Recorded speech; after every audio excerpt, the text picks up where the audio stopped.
Thank you. As I've mentioned, we're very pleased to have Professor Solinger here. She is Professor Emerita of Political Science at the University of California at Irvine.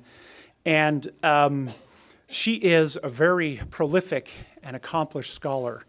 I won't take the time to read the list of even just her books that she has either authored or edited, because that would take up too much time for what we have today. Let me just mention a couple of them. And Contesting Citizenship in Urban China, Peasant Migrants, the State, and the Logic of Market, published by the University of California Press in 1999. And this won the Association for Asian Studies Joseph R. Levinson Prize in 2001 for the best book on 20th century China. That was published in 1999. Published in 1999. Only every year they have the prize. It's not the best book ever. Well, not officially, but yeah. One published in 2009, States' Gains, Labor's Losses. China, France, and Mexico choose global liaisons, right? So obviously she's interested in China. Most of her work is on China, but also does some comparative work. She also, you can see here, her most recent edited book, Polarized Cities, right? Portraits of Rich and Poor in Urban China. And of course, her talk today will derive from that work. In addition to her publications, she has also received a number of awards, a number of fellowships, and she has been I'm trying to find it here in my notes. There it is, right? Chairman of the China and Inner Asia Council of the Association for Asian Studies, and she was twice. Also co-director of the UC Irvine Center for Asian Studies. So she has a lot of experience in Asian studies and area studies as well. So anyway, we're very grateful that she has taken the time here to come out and share her knowledge and her research with us. So please join me in welcoming Professor Solinger.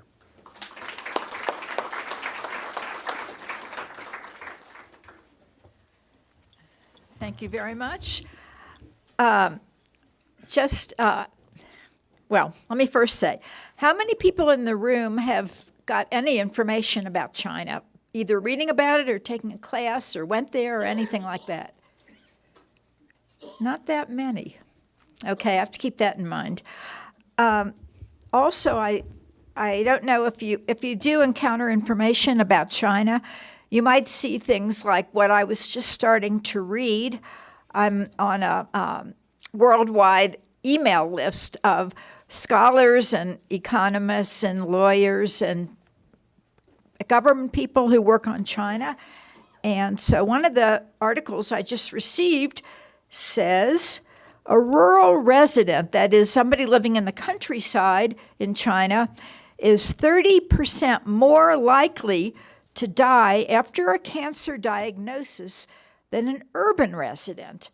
So this writer seems to think, or the scholars who did the work, that everybody in the cities is doing well and everybody in the countryside is poor.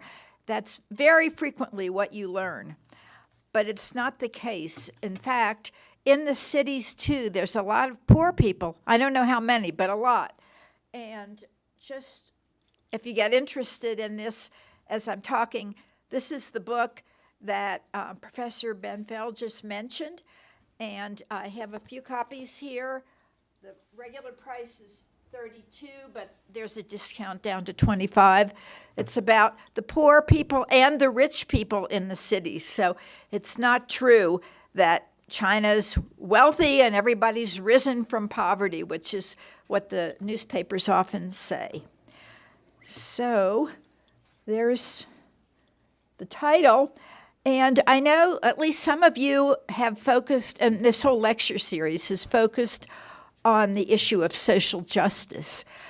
And there's a lot of problems in the world involved in achieving social justice, but I don't know how often you encounter this particular contradiction between social justice and modernity. Why should there be a contradiction between being socially just and being a modern country.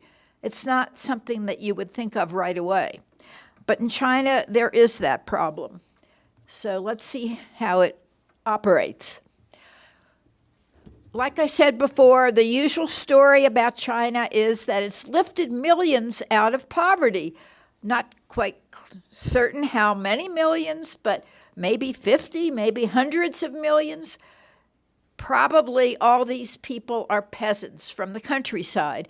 And also, they may have gotten elevated a little bit above the poverty line, but they're still poor. Also, we hear about the billionaires in China. This is a huge number. In 2015, 3 years ago, their wealth amounted to the whole product of Australia, $1.4 trillion. 2 years ago, in 2016, every month, 20 new people became billionaires.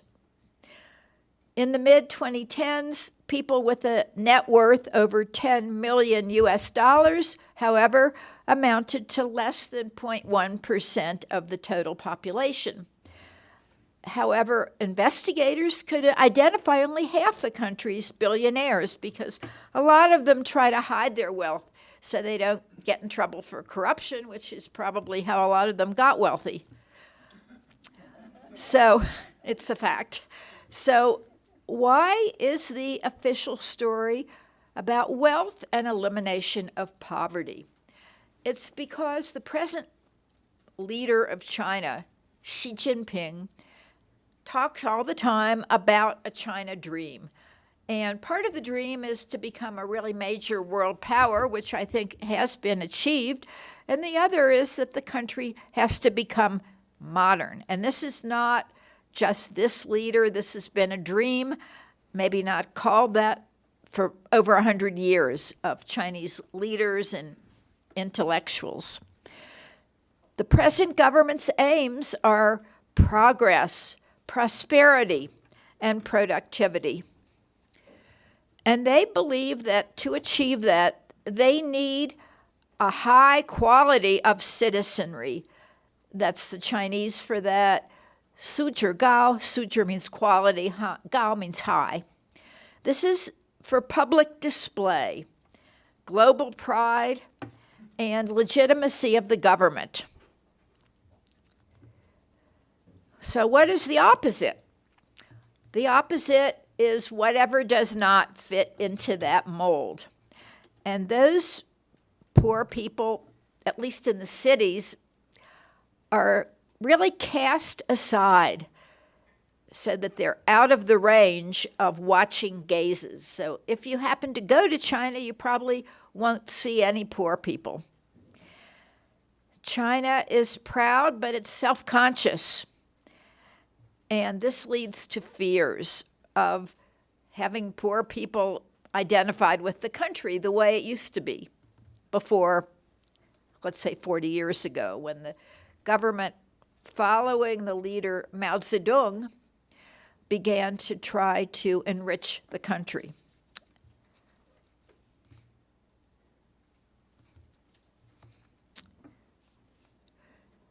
In fact, there are people like this in the cities, and I've visited the homes of dozens of them. This is the new urban poor. This is the other side of the modern. They're ill, should be a comma after ill. Ill, poor, and old, sometimes disabled.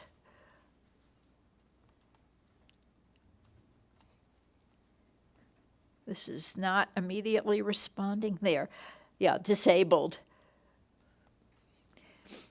Now let's see how the government deals with this. The government of China set up a program. It's very stingy.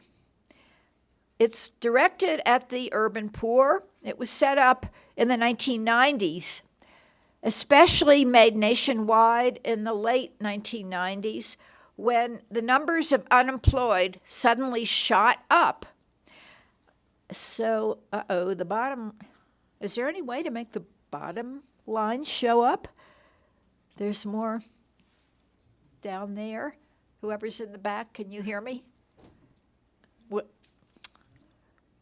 Oh, no, it's still gone. Okay.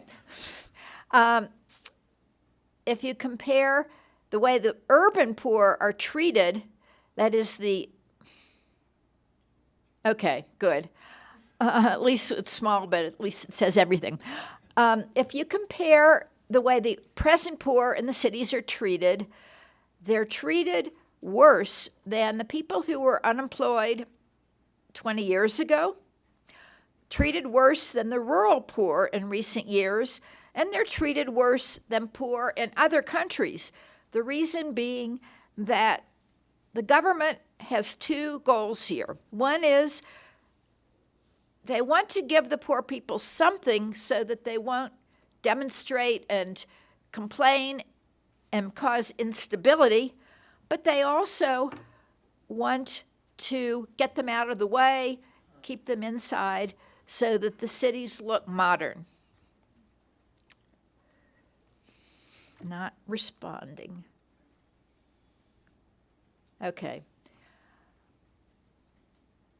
Modernity is considered the site of aspiration for the powerful. It's supposed to realize the illusions and the imaginaries, what's imagined about the rejuvenation of the country, its regeneration, its renovation. So this is the program that was developed in the 90s to deal with urban poor people. There were some urban poor before the late 90s, and that goes back to the 1950s, the program that preceded the present one. They were the three withouts: people without livelihood, without legal support, and without workability, called the sanwu if you know Chinese. Most other people in the cities were in work units, danwei, which took care of them. That was under true socialism. But starting in the early 80s, urban economic reform began, and enterprises, that is the units, the danwei, became responsible for their profits and losses.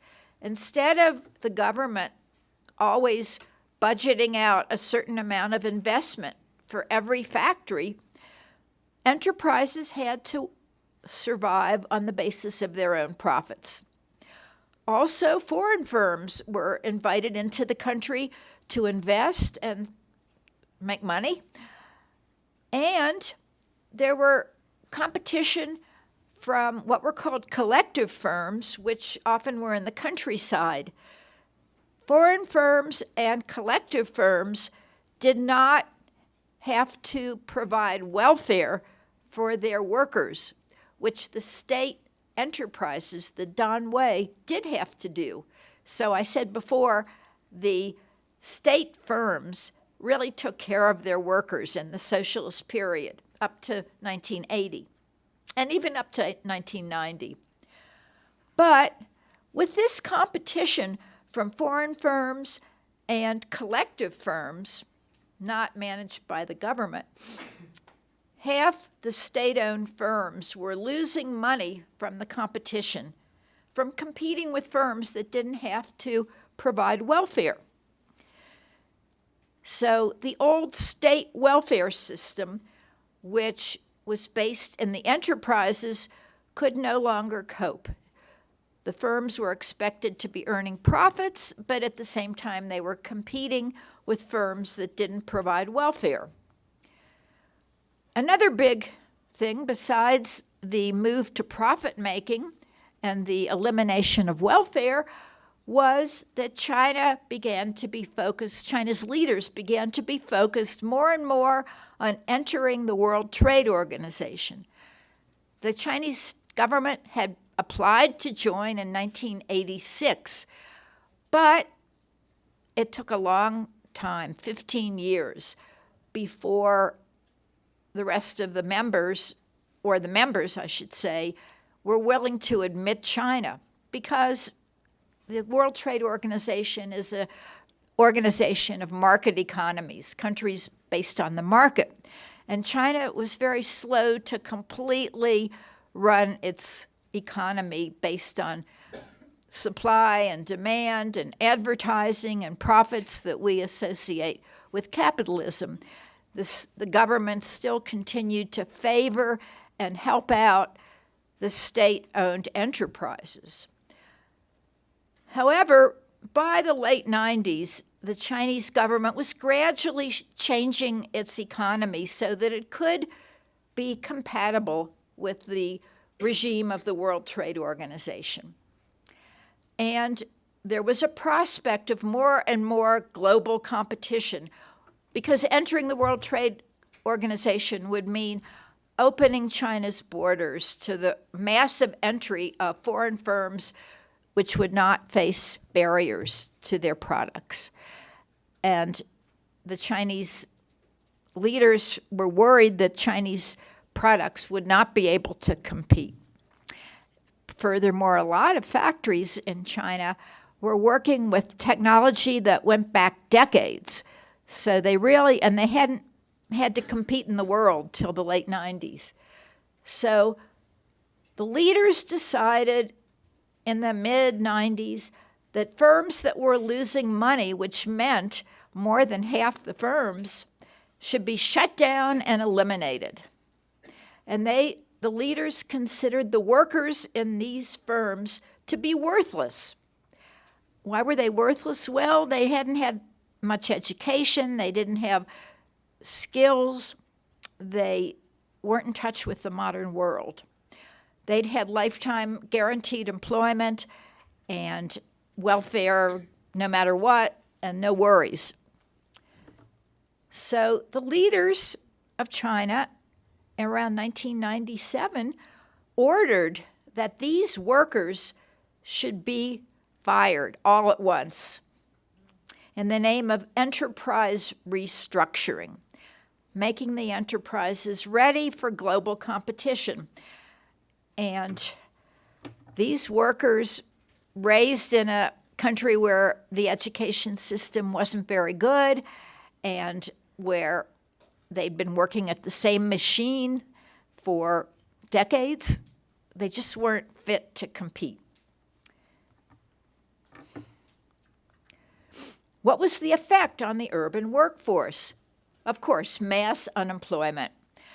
And the government said something like 30 million lost their jobs, but that's not true. It was more like 60 million, maybe even more, because I've read this in internal documents. Furthermore, 2 serious economists have published the figure of 60+ million people lost their jobs in a couple of years. Incredible, if you think about it. So there was a huge increase in urban poverty, maybe 8 to 10% of the urban population. The government talked about finding ways to re-employ these people and even had a program of re-employment called the Reemployment Project.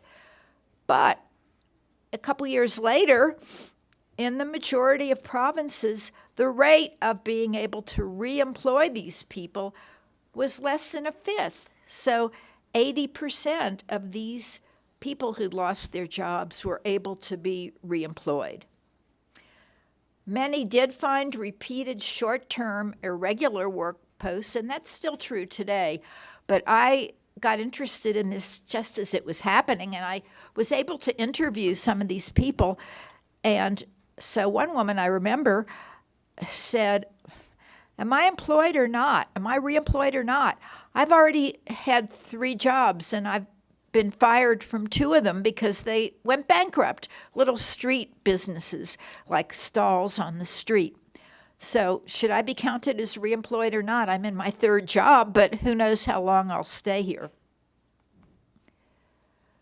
So laid off workers engaged in protests, saying, "We want to eat, we want to live."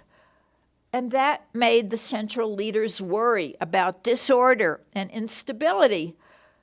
What's going to happen if the streets are full of protesters? This is going to make it hard for the leaders to have enterprise reform, which would enable it to fit into the global economy, the World Trade Organization, meet up with competition, and what foreign investors are going to want to come if China's in an uproar of protest? So, as one leader wrote in an essay that I read in a Chinese journal, we need a tranquilizer to ensure that there are no threats to social order. So this was the response. The city of Shanghai began to pioneer a program that would take care of these laid-off workers, or really fired workers. By 96, the program had spread to over 100 cities, and it was called there needs to be another part of the quotation marks. That's the title of it. It was called the Minimum Livelihood Guarantee. By 99, it was decreed that the whole country, every city, should have this. Very trivial sums of money were allocated, both at the national level and to individuals. The premier at the time, that's the leader of the government, Wen Jiabao, had a kind heart. He was sympathetic. He went to visit one of these people. And now why is the person, I'm showing you all these people in bed. Why were they sick and lying in bed? They couldn't afford health care. And a lot of them that I met just would rather try to self-medicate or hope they get better without medication because they couldn't afford to see a doctor.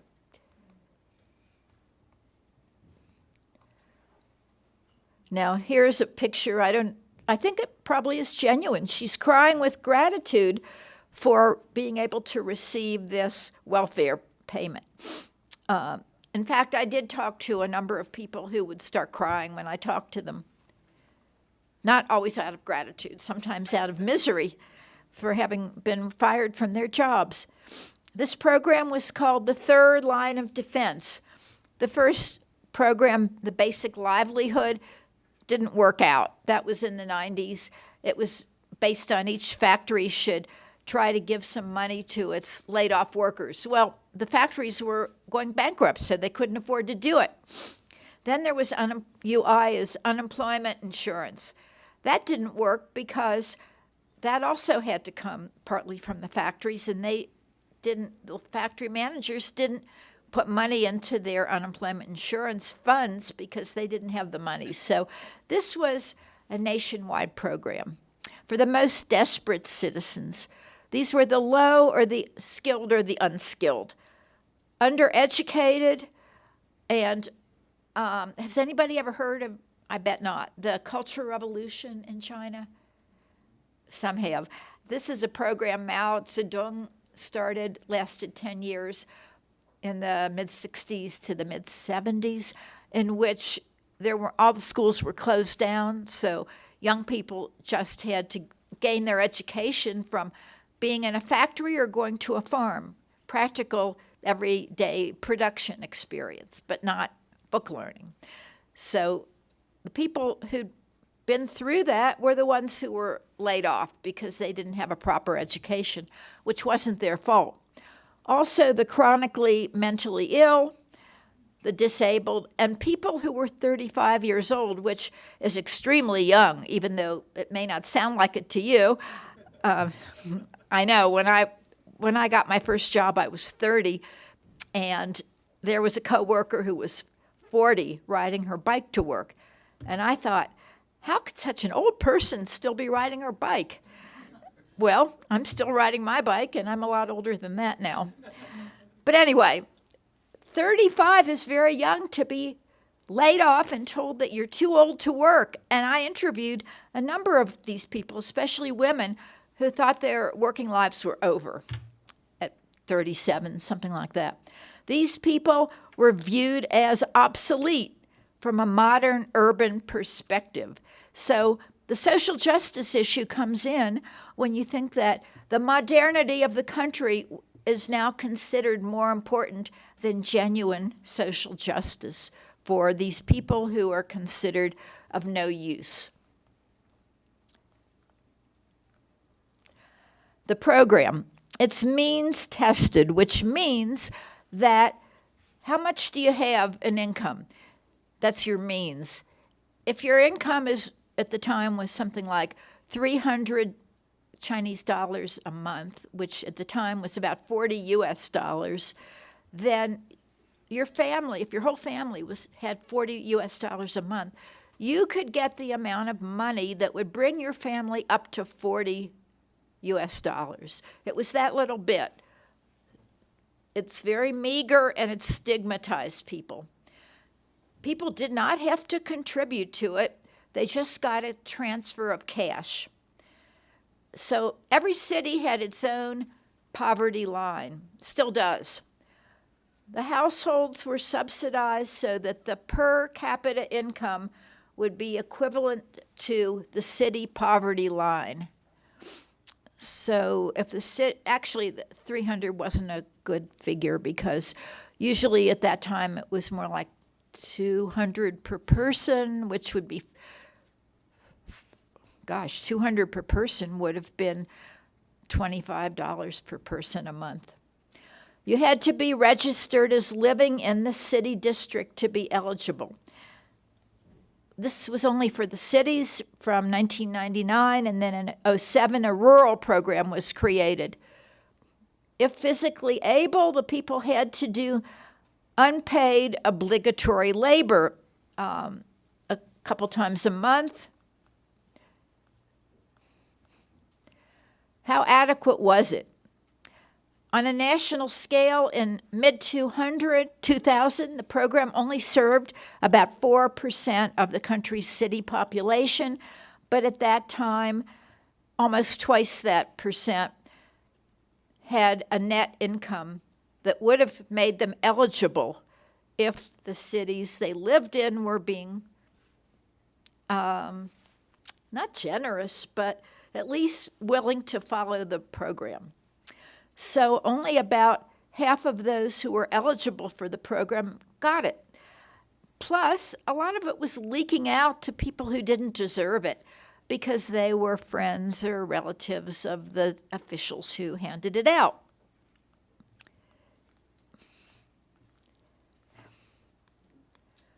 Now, I'm not going to put you through a lot of this anyway. It's almost invisible. It's so far away and small, but I do have some quick things to say.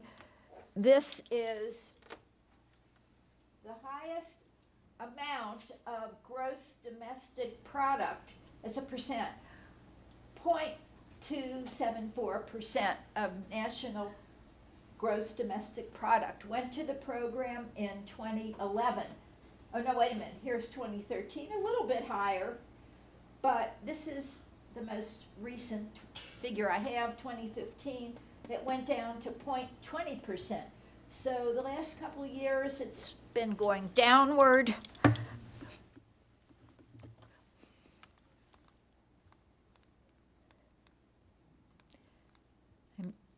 Another kind of statistic is that this is the percent of government expenditures, not of government product, but of government expenditures. And here's the high point, again, 2013, again going down. So, that's over here on the far right. This is the amount of money, the actual amount of money. Over here is a column you can't see, but I printed it out for myself. Oh, look at that. It's not showing up on my printout either. Can you make it smaller so the, just make the slide smaller? Yeah, okay. So here's the percent. Again, 2013, it was 1.2% of all government expenditures, going down to 0.8% of all government expenditures. And keep it smaller for the next few. What's this one? This one is the average urban disposable income, the income you can spend. And what does it's called the DBEL, this program, the Minimum Livelihood Guarantee. What percent of what the average urban person has as their income do these people get? At the height, in the beginning, even at the height, it was sometimes over a quarter of the amount that regular urban people have. Went down to 21% in 2003. Now, 2015, under 17%. So a sixth of the income that average people have. The next slide is about the expenditures, urban and rural, separated out. And here we find that for the cities, the actual amount is going down. This says 162. Better read it from my printout. 162, then going down to 159 billion. That was 2013, 2014. I guess I don't have 2015 on there, but it's falling. And the total, that's the total amount for urban and rural. The next slide is, what is the poverty line in various cities right now? Not right now, but a couple years ago. Right now, the exchange rate is about 1/6. So that is, let's pick this one. This is Nanchang, which is in the southeast. 480, that means divide by 6. About $80 a month is their poverty line per person. $80 for the whole month, a couple dollars a day. But there are cities that are giving even less. This one is in the northwest. That's about $60 per person a month. Still very stingy. The next one, this is about the cities. 2009 was the high point. That was, as a percent of gross domestic product, 0.144, almost 10 years ago. Going down to, I can't read that. In 2014, the last figure I have is 0.113% of all gross domestic product.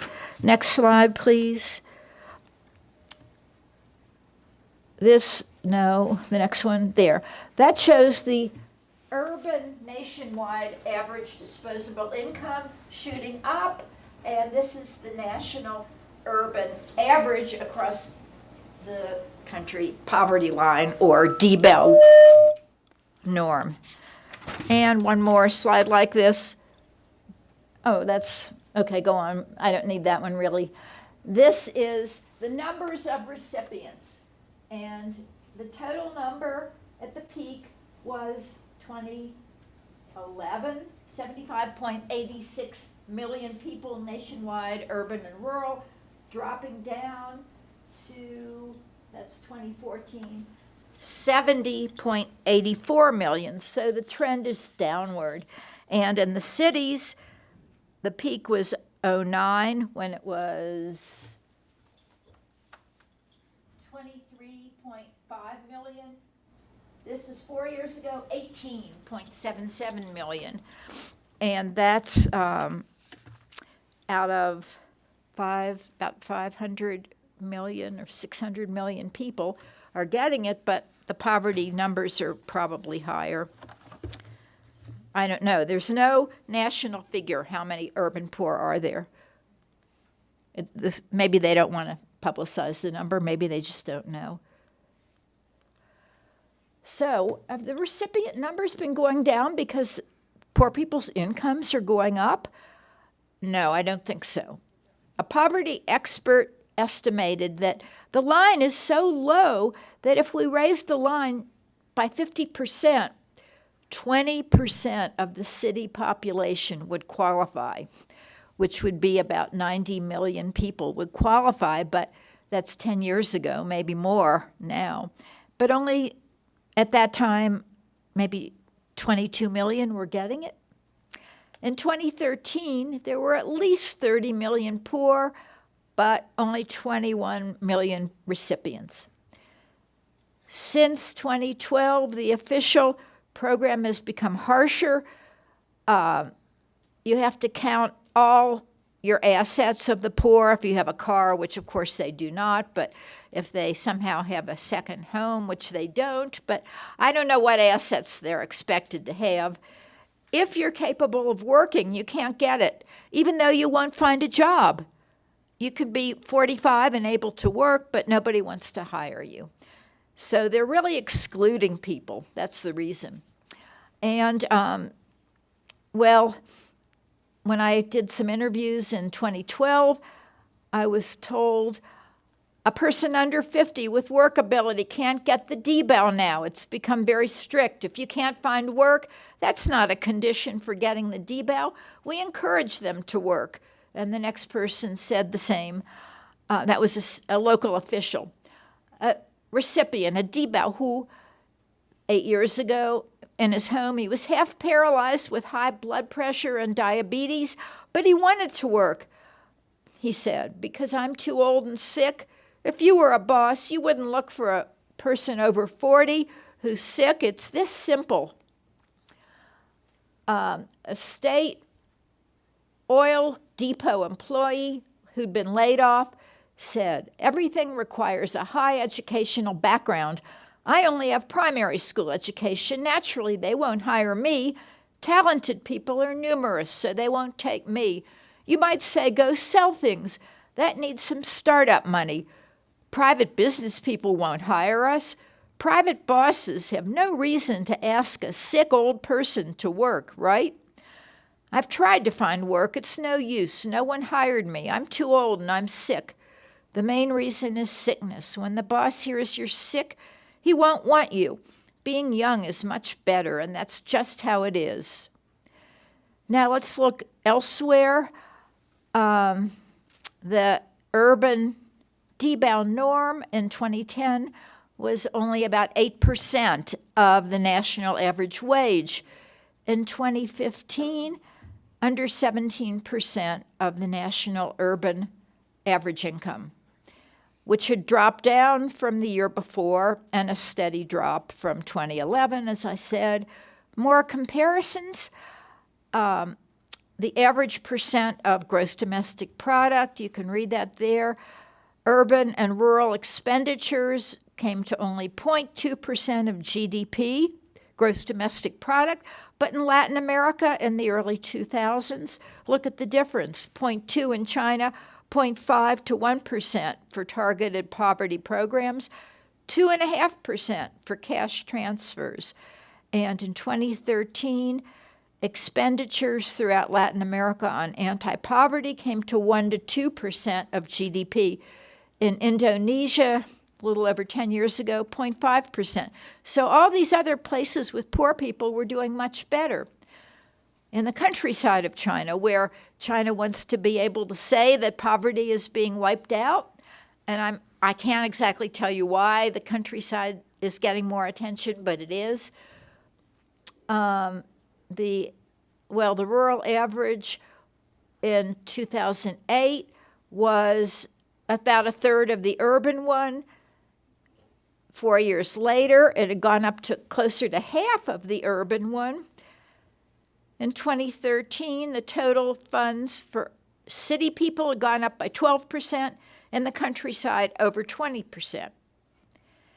In 2015, the average urban poverty line per person would go up by under 10%, whereas in the countryside, almost 15%. Another way to look at it, I'm probably talking a little too long, but coming to the end. There's no requirement for, you can get it even if you don't try to get your kids in school or take them for health checkups. Poverty assistance elsewhere is conditional on mothers taking their children to the doctor and to school. So there's no demand that mothers provide human development in China. And there's no work requirement for adults. So if you work, you won't get the welfare. Elsewhere, like in the US, you have to work to get it, but in China, if you work, you won't get it. So let me give you my explanation. China, ancient times, was very superior, but for more than 100 years, there was a faith in the country being able to march to modernity. Colonial powers that colonized China only intensified this urge because foreigners saw China as being behind, delayed, and deficient. So throughout the 20th century, there was an intense longing for modernity. The government before the Communist Party only was able to modernize a small part of the country, the southeast coast and the city of Shanghai. Mao Zedong, the leader from 1949 till he died in 76, was determined that the country would catch up, but he also was devoted to the notion of relative equality among the population. So everybody was equally poor, but still they were equal.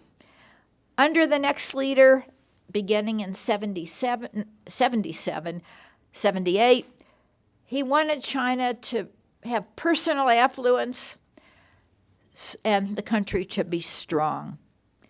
However, he also talked about some people getting rich first. But how could this be achieved? Human improvement was supposed to take place through industrialization and human modernization, the preoccupation with human quality, demanding highly educated, skilled workforce for the country to become modern. It had to depend on well-educated people with skills to compete in the world and to be hired by foreign firms. The upshot for the poor, once they were laid off from their enterprises, they were seen as being of no use. I think the government has decided barely keep them alive, not part of society, out of sight. Don't waste resources on them. It sounds cruel, and nobody's ever said this, but I think it's the case. Just let them die off. Because how can they live on the amount of money they're given? So let's view those laid off, sick, and older urban people as a metaphor for the old, equally poor society under Mao Zedong. These people, along with that society, should be obliterated. The market is modern, and the labor market, can't absorb them. They don't have the skills. The modern is to be middle class. The poor people and their children can never reach that. And so there's no talk of trying to break the intergenerational cycle of poverty. People are stuck there. And that's what this book is partly about. Modernity in the past. The future is a dream. The past was a nightmare. Bad black dreams, according to the way people with money think in China today. The poor are an antithesis of the dream. They're the antithesis of the market. The government just took care of them. They didn't have to earn their own money. They're the antithesis of progress and glory. They used to be called, the workers before they lost their jobs were called the masters of society. But when they lost their jobs, the old masters raged in the roads. The DBAO, minimum livelihood guarantee, was set up to take care of them and to calm them down. Of course, didn't really take care of them. I think the last slide. A policy devised for stability waned. It became weaker as the beneficiaries went off the streets, went back home, were out of sight. So they were pacified. The project achieved its purpose, so the funds for it have dropped. I think that's the end. Yeah. So we have an interesting case of social justice versus becoming modern. the government doesn't see the two as compatible. I don't know, there isn't much time left for questions, but, Yeah, some of you. oh, does anybody want to buy this book for $25 about the poor and the rich in the cities? Yeah, we do have some questions here. If you need to leave for class, of course, you can do that, but we'll go for a few minutes as long as there are questions.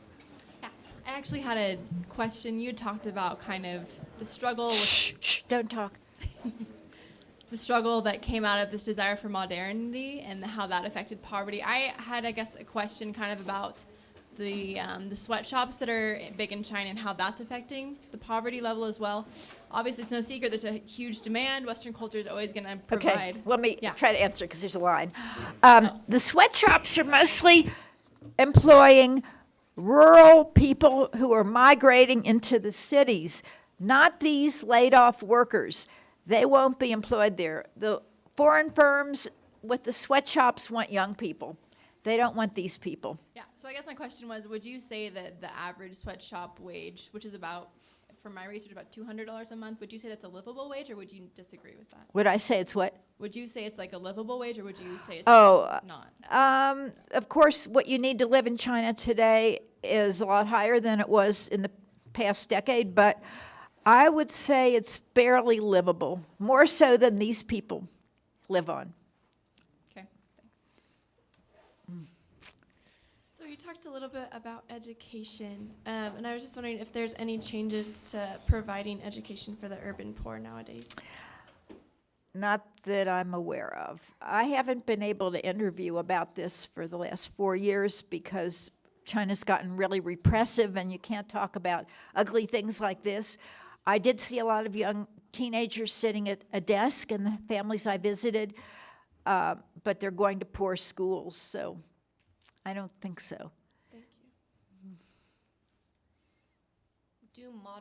Do other middle-class individuals in China understand this urban poor situation, or are they kind of buffered from it? And if so,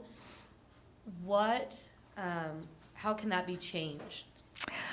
I think a lot of middle-class people don't know this at all. And there were NGOs, non-governmental organizations, sometimes trying to help people, but the government's even repressing those. So I think not. I think they're living in their own bubble. Do you think the government is supporting that just because of the cultural identity of work as hard as you can, like you make what you work for type of a thing? Yeah, yeah. I guess you kind of brought up my question already, but I was going to ask about NGOs and other nonprofits. Are there any in China? Are they allowed? There were a huge number, and they don't all operate officially, so they don't all register. Maybe more than 1 million, but the government's getting repressive toward them because they're dealing with problems, and the government doesn't want to acknowledge problems, and the government's afraid that they may stir up anger as they address problems. So. So my question is with the last years of instability and insecurity, do you feel like there is a general distrust of the government from the citizens of China, or are they more supportive of these new programs, or? Which new programs do you mean? The one I'm talking about? Yeah. Or no? It's hard to know. Some surveys show continuing support for the government, but there's a lot of distrust now because they see corruption. It's been exposed. And they're aware of a lot of people in China are aware of the repression, so they're angry. I had a foster son in China for 16 years, and recently he wrote to me on email, "I hate Xi Jinping, the leader." So I didn't want to get into this because I'm pretty sure the email is under surveillance, so I just said, watch what you write. But he's just an average poor person. He's a very poor person. So I've heard about some humanitarian programs that will go in and teach English to children in China.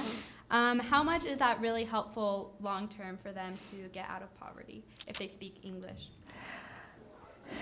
Speaking English isn't going to be enough. it's nice, but I highly doubt they can go somewhere from there. And also, foreign NGOs are the most repressed because the government's afraid they're going to spread Western values, which will make people dissatisfied with the government. Thank you. What's your opinion on the trade war between the U.S. and China and how that would affect the poverty? Well, it's bad. I mean, it's not reasonable because, first of all, if there's tariffs on our side against Chinese goods coming in, it's only going to make Chinese products much more expensive in the U.S.